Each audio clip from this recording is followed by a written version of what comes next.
Assalamualaikum warahmatullahi wabarakatuh. Halo sobat horor, kembali lagi dengan gua Ray. Di video kali ini gua akan membahas sesuatu yang berbeda dari video-video sebelumnya, dimana sebelumnya kita membahas mengenai pengalaman cerita horor. Sekarang gua akan memberikan informasi ini, dimana gua akan menjelaskan satu persatu legenda hantu yang berasal dari Minangkabau. Gue yakin sobat horor yang berasal dari Sumatera Barat pasti tahu dengan hantu yang akan gue sebutin ini.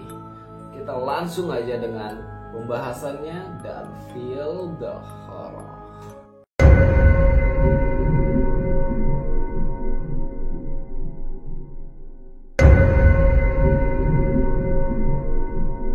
Jadi hantu pertama yang akan kita bahas namanya adalah ini nih.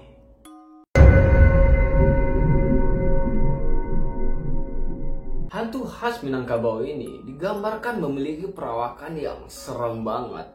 Selain tinggi, besar, berwarna hitam, kedua bola matanya itu mengeluarkan cahaya berwarna merah.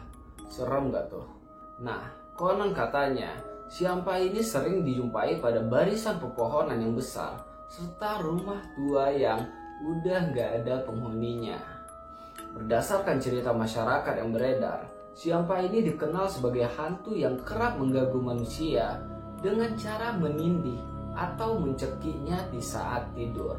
Oleh karena itu, masyarakat setempat percaya kalau ada orang yang merasa ketindihan ketika tidur, maka orang tersebut telah diganggu oleh Siampa. Jadi siapa nih yang pernah ketindihan pada saat tidur? Mana tahu di atas badan lu itu ada Siampa kan, tapi lu aja yang gak melihat. Jadi gue penasaran nih dengan sosok Siampa dan Genderuwo. Sosok ini sama atau beda ya? Karena dari perawakannya tadi ya, mirip-mirip gak sih sama Genderuwo? Bagi yang tahu, please komen di kolom komentar. Oke, lanjut kita ke hantu yang kedua. Nama dari hantu yang kedua ini adalah ini nih.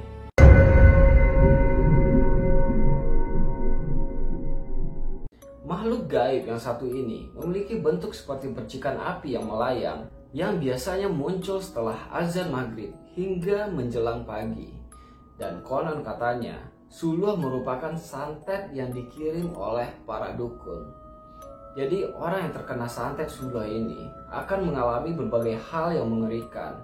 Meski demikian, mitosnya hantu percikan api ini akan menghilang jika ada orang yang kebetulan melihatnya. Oke, jadi gue punya pengalaman nih dengan hantu Suluh ini. Kejadian ini sekitar 13 tahun yang lalu lah. Dimana waktu itu pada malam hari, ya waktunya sekitar jam setengah 12 atau jam 12 malam lah. Gue sama dua orang temen gue itu lagi nongkrong-nongkrong. Jadi lagi enak-enaknya kita ngobrol. Kami bertiga itu ngelihat ada bola api terbang-terbang melayang. Tingginya sekitar 6 meteran lah di atas kami. Lalu sepersekian detik setelah kami melihat sosok itu, tiba-tiba aja bola api itu hilang tak kemana. Dan gue juga penasaran nih, menurut kalian Suluh sama Banaspati itu sosoknya sama atau beda ya? Bagi yang tahu, please komen di kolom komentar. Oke, makhluk gaib ketiga yang akan kita bahas adalah ini nih.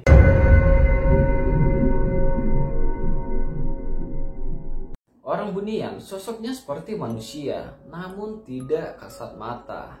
Menurut ceritanya ya, suatu kaum dahulu mengadakan jamuan makan dan mengundang orang banyak. Dan salah satu makanan yang dihidangkan itu terbuat dari daging kucing.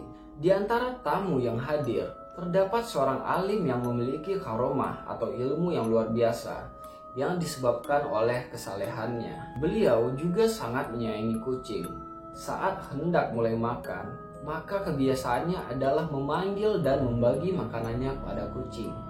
Namun kali ini, tersebab oleh kesaktiannya, maka hidangan dari daging kucing yang disuguhkan berubah menjadi kucing dan berjalan menghampirinya.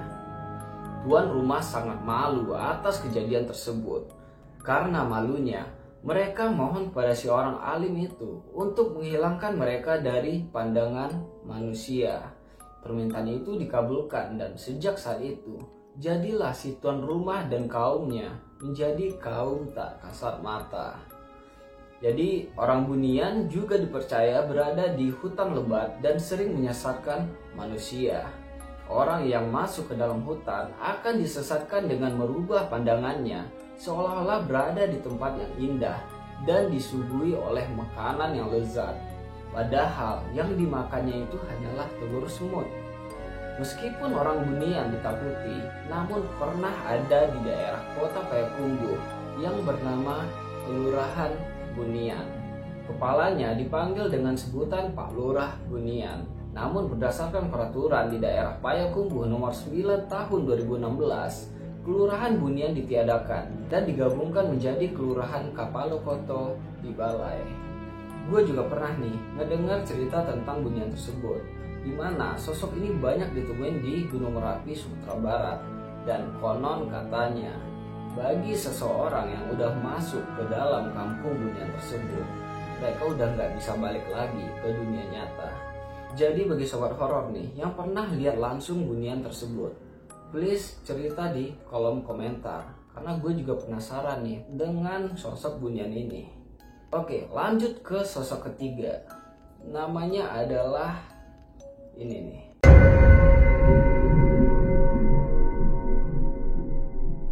Digambarkan sebagai makhluk halus yang memiliki rambut dan bulu panjang di sekujur tubuhnya. Si Jundai dipercaya berdiam di pohon besar dan rambutnya itu terurai seperti akar pohon beringin. Namun yang lebih ditakuti adalah kebiasaan menangkap orang yang lewat di bawah kediamannya. Dan manusia yang dijahili akan mati kejang karena geli digelitikin oleh sosok si Jundai ini. Namun ia sangat takut dengan api karena bisa membakar rambutnya. Dan untuk menangkalnya, orang akan membawa obor saat berjalan di malam hari. Gila, ada ya sosok hantu yang hobi gelitikin orang. Oke, lanjut ke hantu selanjutnya, yaitu ini nih.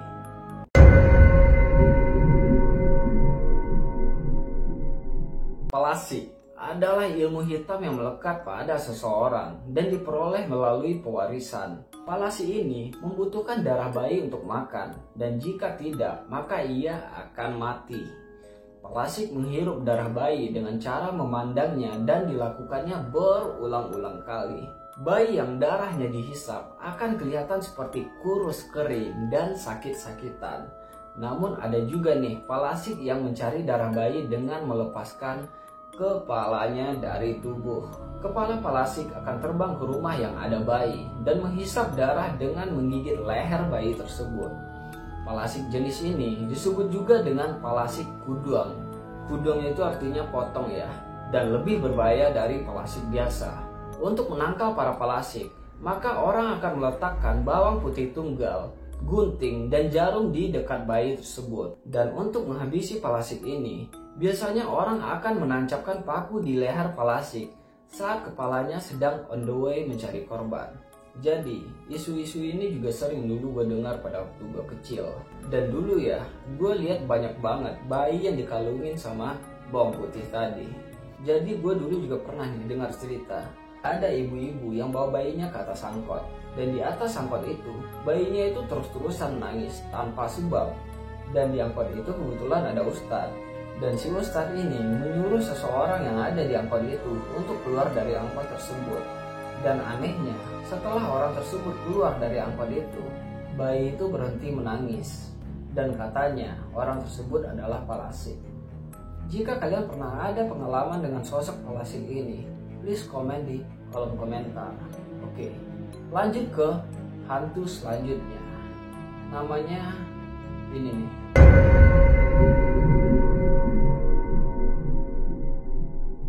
Kalau ada anak-anak yang sudah sore, apalagi mendekati maghrib, belum juga pulang ke rumah dan masih asyik bermain, maka orang tuanya akan menakuti dengan menyebut hantu aru-aru. Hantu ini dipercaya berdiam di pohon yang tinggi atau rumah kosong. Korban kejahilannya adalah anak-anak yang akan dibawanya masuk ke dalam hutan. Anak-anak akan mengikuti hantu aru-aru ini karena pandangannya telah diubah sehingga melihat pemandangan yang indah. atau tempat yang menyenangkan. Setelah sadar, maka korbannya sudah berada di atas pohon di tengah hutan dan tidak tahu jalan pulang lagi.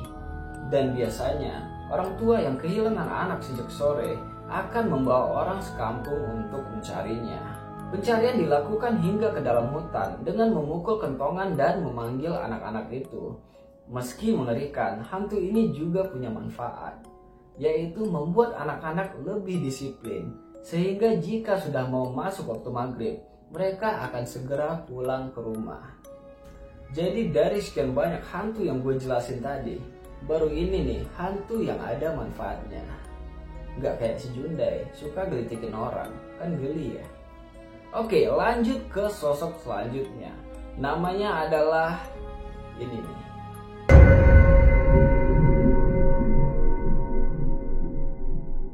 Makhluk ini dipercaya mirip seperti harimau, namun sering berubah bentuk dalam wujud manusia. Namun cindaku ini bukan berarti nggak bisa dikenali ya. Jadi perbedaan cindaku dengan manusia itu bisa dilihat antara mulut dan hidungnya. Kalau cindaku sendiri nggak ada tuh cekungan antara mulut dan hidungnya. Dan selain itu, cindaku masih menyisakan wujud asli pada kakinya. Bisa dikatakan cindaku ini merupakan perwujudan antara harimau dan manusia. Jadi kakinya itu harimau, badannya itu manusia ya. Oke, lanjut ke sosok selanjutnya.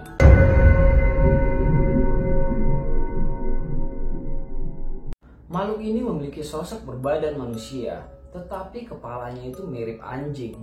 Ia akan melolong seperti anjing di malam hari dan berjalan mengelilingi kampung. Jika ia berjalan, maka akan terdengar suara rantai yang diseret, karena hantu pemburu ini memiliki kaki yang diikat dengan rantai, sehingga sering juga dinamakan dengan hantu rantai. Oke, sosok selanjutnya adalah ini nih.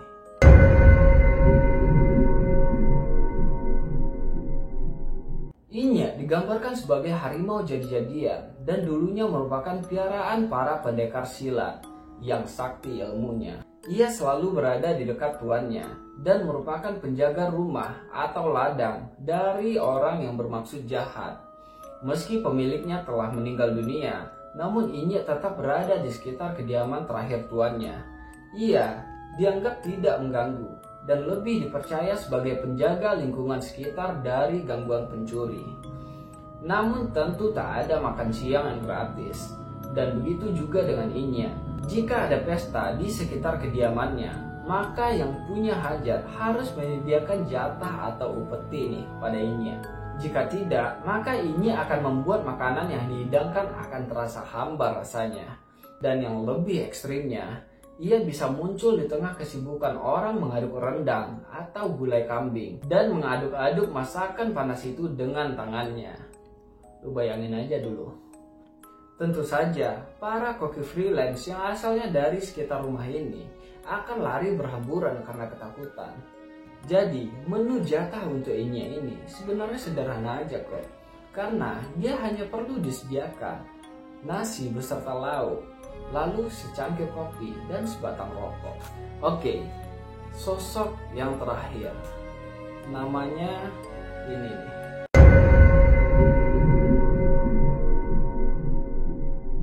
Jadi, bagi yang belum tahu sosok ini lumayan unik.